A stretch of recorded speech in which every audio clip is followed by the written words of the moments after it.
Games. Vocês vão me desculpar aí, mas eu tô rouco mesmo. E eu vou mostrar mais um vídeo aqui, né? Do meu jogo Naruto. E eu vou jogar com o Itachi contra o Naruto. Eu vou estar fazendo a sequência dos que eu tenho. Os que eu não tenho eu não vou fazer. Porque eu não vou ficar liberando pra mostrar. Eu liberei.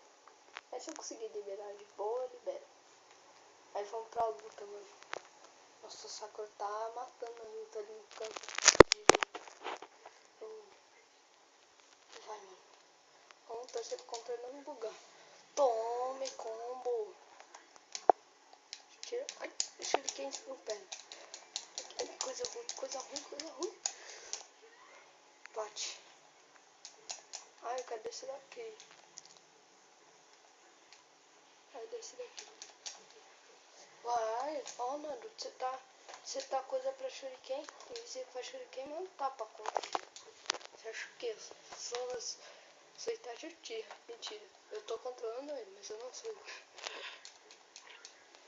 Dale, como?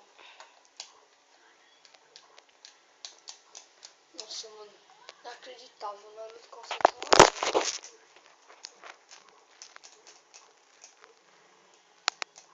Ai, para de tirar Shuriken e virar homem.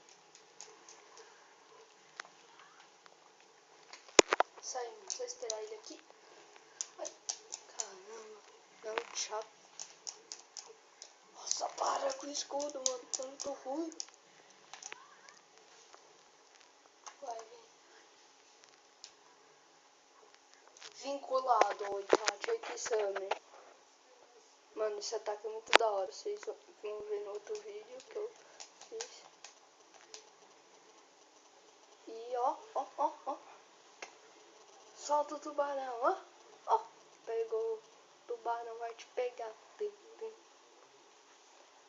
Ó o Sharingan, mano. O cara vira água e depois vapor.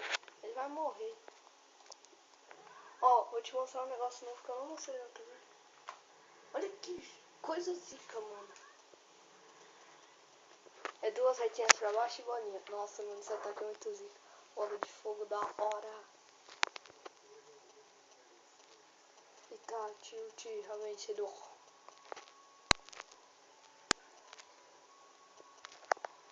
Ó, se liga quanto dinheiro eu consegui. Olha o dinheiro que eu tenho ali embaixo, mano. Muito dinheiro. Excelente.